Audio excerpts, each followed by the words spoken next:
भाषा विज्ञान की सीरीज में आज हम लोग द्वितीय लेक्चर सेकंड लेक्चर पढ़ेंगे, जिसमें पढ़ने वाले हैं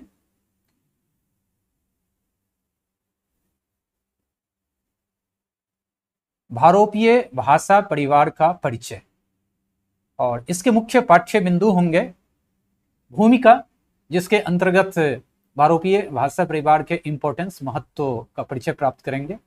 द्वितीय बिंदु होगा भारोपीय भाषा परिवार की कल्पना, भारोपीय भाषा का मूल स्थान, home of Indo European languages.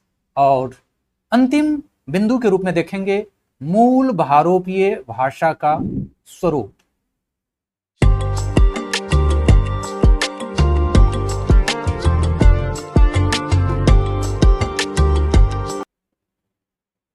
नमस्कार, मैं डॉक्टर शंभू राय, संस्कृत एरा में आपका हार्दिक स्वागत है। जैसा कि आपसे कहा गया है कि संस्कृत भाषा विज्ञान का एक सीरीज प्रारंभ किया गया है, जिसके अंतर्गत एक एक वीडियोज हमारी अवधारणा को मजबूत करेगा और यह इम्पोर्टेंट होगा यूपीएससी, राज्य स्तरीय लोक सेवा आयोग की परीक्षाओं के लिए, साथ में यूजीसी, एमए, बीए और एक दिनी जो शिक्षक प्रतियोगिता परीक्षा या अन्य परीक्षाएं होती है उसके लिए ये बहुमूल्य सामग्री के रूप में आपके सामने आएंगी। तो चलिए बिना विलंब किए हुए आज की कक्षा प्रारंभ करते हैं।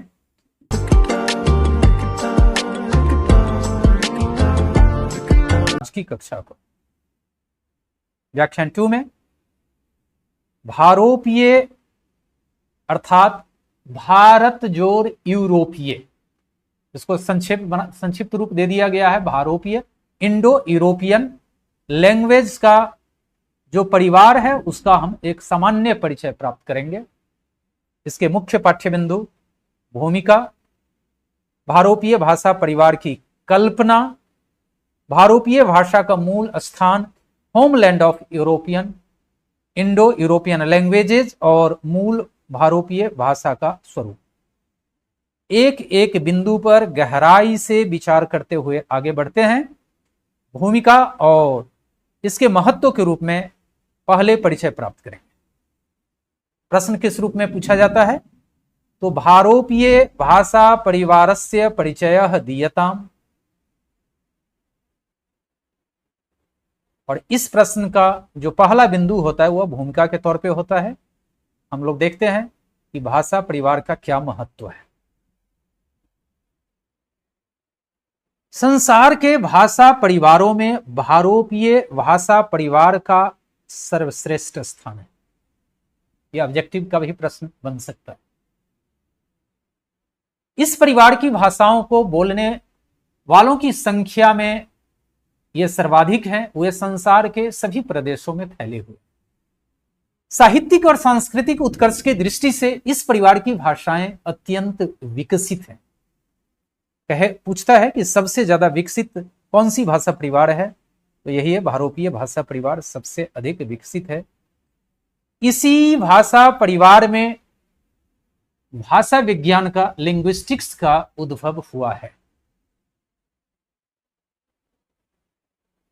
क्योंकि यूरोपीय विद्वानों के संस्कृत ज्ञान के अनंतर ही आधुनिक तुलनात्मक भाषा शास्त्र का प्रादुर्भाव हुआ। विभिन्न विज्ञानों का विकास भी इसी परिवार की भाषाओं में सबसे अधिक हुआ है। इस परिवार की प्राचीन भाषाएं Sanskrit, Greek, Latin, Avesta, gothic आदि संस्कृति एवं साहित्य की दृष्टि से महत्वपूर्ण है। कल्चरली और लिटरेरी ये बहुत ही इंपॉर्टेंट स्थान रखता है। वहीं पर अंग्रेजी, फ्रेंच, स्पेनिश, जर्मन, रूसी आदि आधुनिक भाषाओं का महत्व राजनीति, साहित्यिक, विज्ञान इत्यादि क्षेत्रों में अत्यधिक। संसार के 18 भाषा परिवारों में निश्चित रूप से भारोपीय प्रकृष्ट है। आज के समय में 18 भाषा परिवारों की बात कही जाती है।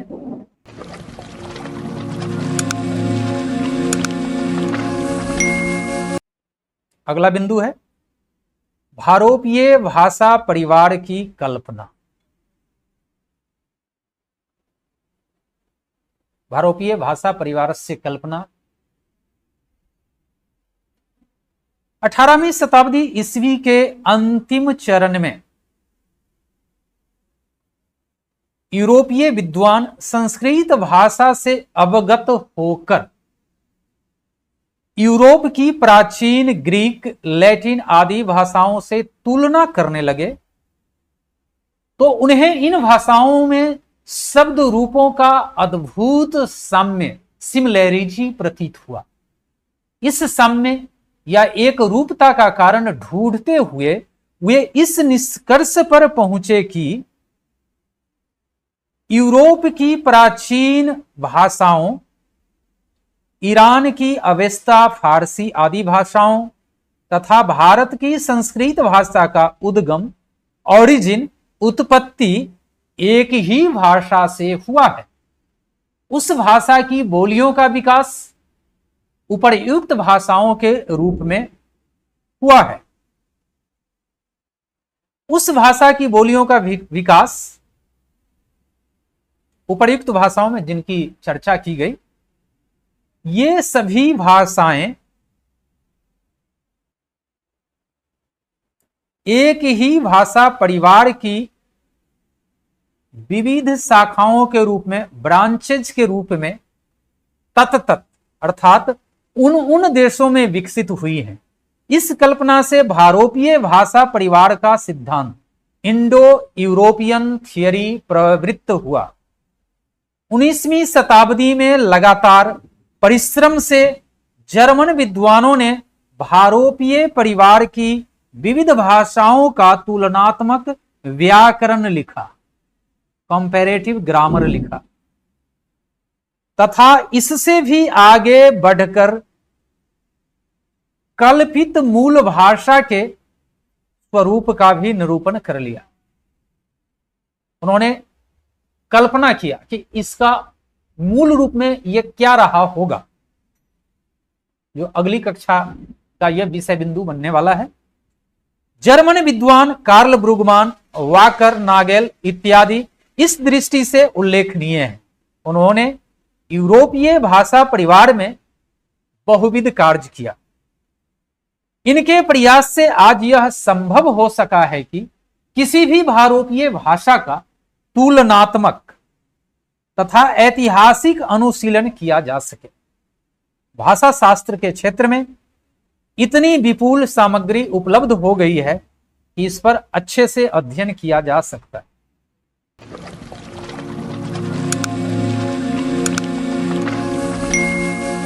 अति महत्वपूर्ण बिंदु कि भारोपीय भाषा का मूल स्थान, home of Indo European languages कहां है। इस पर कई तरह के प्रश्न हैं, कई तरह के मत हैं और कुछ विवाद भी है। तो चलिए हम लोग निष्कर्ष के तौर पे इस पर बात करेंगे, जो हमारी प्रतियोगी परीक्षाओं में काम आने वाली है। भारोपीय भाषायाः मूल स्थानम प्रतिपाद्यता। प्रश्न बन सकता है, भारोपीय भाषा परिवार की कल्पना से यह प्रश्न भी उत्पन्न होता है कि मूल भाषा भाषी कहां रहते थे। इसके उत्तर में अनेक सिद्धांत प्रचलित हैं। जर्मनी, वोल्गा नदी जिसे रूस की गंगा कहते हैं, वोल्गा नदी का तट,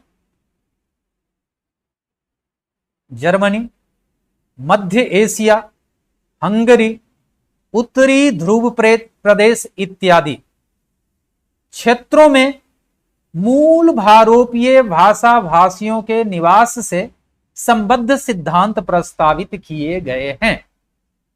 भारतीय विद्वान कहते हैं कि आर्य मूलतः, भारतीय विद्वान क्या कहते हैं, आर्य मूलतः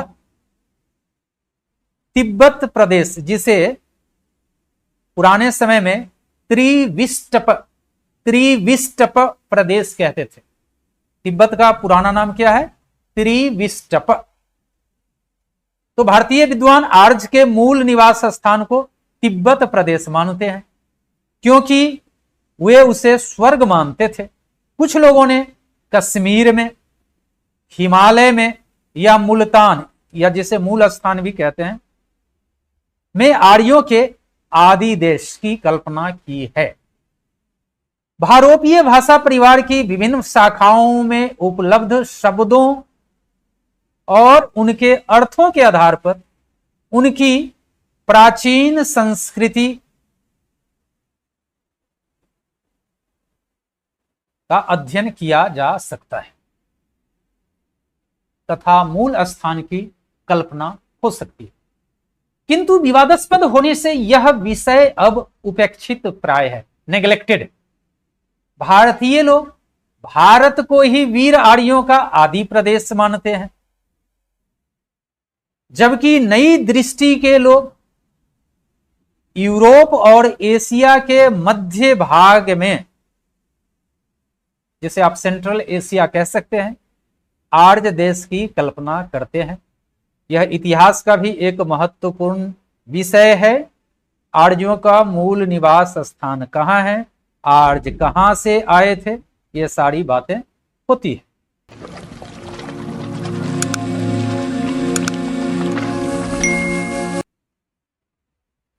तो मूल भारोपीय भाषा का स्वरूप क्या है, जब इस बात को जान लेंगे तो अगली कक्षा में अति महत्वपूर्ण विषय बनेंगे। मूल भारोपीय भाषा परिवार की क्या क्या शाखाएं बनती है, उन सब पर हम लोग विचार करें। मूल भारोपीय भाषा का स्वरूप क्या है, इसका फॉर्म क्या है। मूल भारोपीय भाषा आकृति की दृष्टि से श्लिष्ट योगात्मक है, जो हमने पहली कक्षा में जो देखा था, भाषा का वर्गीकरण, जिसमें पारिवारिक वर्गीकरण की चर्चा की थी, और पारिवारिक वर्गीकरण के भूमिका के रूप में आकृति मूलक वर्गीकरण का संक्षिप्त परिचय दिया गया था। आप चाहें तो उस वीडियो को देख सकते हैं, प्रथम वीडियो को। तो उस दृष्टि से मूल भारोपीय भाषा की आकृति जो है वह श्लिष्ट योगात्मक है, इनफ्लेक्शनल है। इसका तात्पर्य क्या है, इसमें पृथक पृथक शब्द रूप और धातु रूप का बाहुल्य है, अधिकता थी। भाषा के मूल में धातु और प्रातिपदिक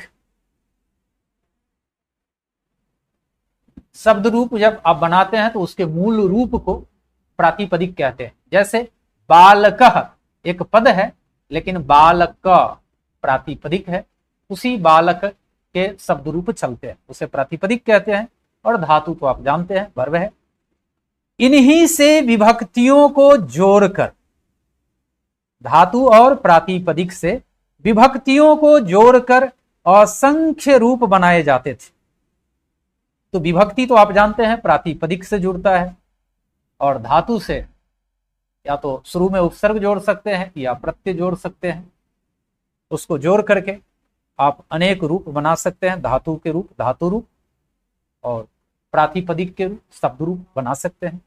उपसर्गों का अभाव था, किंतु बाद में कालांतर में अर्थबोधक शब्दों को उपसर्ग के रूप में प्रयुक्त किया जाने लगा। मूल भाषा में 3 लिंगों, 3 जेंडर्स, 3 वचनों 3 नंबर्स और 3 पुरुषों 3 पर्सन्स का प्रयोग था। क्रमशः द्विवचन समाप्त हो गया। क्रिया के फल भोक्ता के आधार पर प्रश्मय पद और आत्मनी पद प्रत्यय लगते थे, पर दूसरे के लिए आत्मनी पद स्वयं के लिए। क्रमशः यह भेद समाप्त हो गया। मूल भाषा में 2 ही काल के रूप थे, वर्तमान और भूतकाल। भविष्यत काल की योजना संयुक्त क्रिया के द्वारा होती थी। कुछ धातु रूप दशा या अवस्था मूड पर आश्रित थे। आप इसको एक बार और देख सकते हैं इससे भारोपीय भाषा के मूल स्वरूप के बारे में एक अवधारणा बन जाएगी कि मूल भारोपीय भाषा का स्वरूप क्या था। तो आकृति मूलक वर्गीकरण करें तो वहां तो श्लिष्ट योगात्मक है, और आप जानते हैं कि श्लिष्ट योगात्मक में शब्द रूप और धातु रूप का बाहुल्य होता है, और भाषा के मूल में धातु और प्रातिपदिक होते हैं, और इन्हीं से विभक्तियों को जोड़ करके अलग अलग रूप बनाते थे। मूल भारोपीय भाषा में समासों का प्रयोग होता था। जर्मन और संस्कृत जैसी भाषाओं में इनका पर्याप्त विकास हुआ है, किंतु अन्य शाखाओं में समास विरल है, रेयर है। पद रचना में स्वर के भेद से अर्थ का भेद हो जाता था। आप जानते थे स्वर का तात्पर्य है, विशेष रूप से वेदों की बात करें तो उदात्त, अनुदात्त और स्वरित, ये 3 प्रकार के स्वर होते थे। और जब इन स्वर का उदात्त अनुदात्त का जब भेद होता था तो वहां पर उन पदों का भी अर्थ बदल जाता था। स्वर विकार या अपश्रुति, एबलाउट, अपश्रुति एक टेक्निकल टर्म है। स्वर विकार या अपश्रुति, अगर हम सुनने में अगर हेरफेर कर दें तो बोलने में भी हेरफेर होगा और उसका अर्थ बदल जाए। स्वर विकार या अपश्रुति सामान्य रूप से प्रयुक्त होती थी, जैसे अभी भी अंग्रेजी में सिंग, सेंग, संग, रन, रैन, कम, केम। उसी प्रकार संस्कृत भाषा में पठति, पाठ, बुध, बोध। ग्रीक में टेगो, टोगोस, लेगो, लेगोस इत्यादि रूप पाए जाते हैं। इससे आप मूल भारोपीय भाषा के स्वरूप का एक अंदाजा लगा सकते हैं कि इसमें किस किस तरह की बातें होती थी और इसका स्वरूप किस तरह का हो सकता है। अगली कक्षा जब इसके भीतर में जाएंगे, ये एक सामान्य परिचय है, अगली कक्षा में और डीप जाएंगे जहां पर आप मूल भारोपीय भाषा के स्वरूप, उसके टाइप्स, उसके विभाग को आप देख पाएंगे। मूल भाषा में स्वराघात, एक्सेंट, संगीतात्मक, किसी शब्द के प्रत्येक वर्ण का उच्चारण मात्रानुसार था। स्वराघात था मूल भाषा में, स्वराघात, एक्सेंट, संगीतात्मक था, प्रत्येक वर्ण का उच्चारण मात्रानुसार था। वह क्रमशः बलाघातात्मक, स्ट्रेस एक्सेंट, यानी एक्सेंट बलाघातात्मक का तात्पर्य है शब्द के किसी किसी वर्ण पर उच्चारण के दौरान मात्रा का बिना ध्यान रखे अधिक जोर लगा देना। मात्रा कोई भी है लेकिन वहां पर ज्यादा जोर लगा देंगे वह बलाघातात्मक हो जाएगा, और अगर स्वराघात एक्सेंट रहेगा तो वो संगीतात्मक रहता है।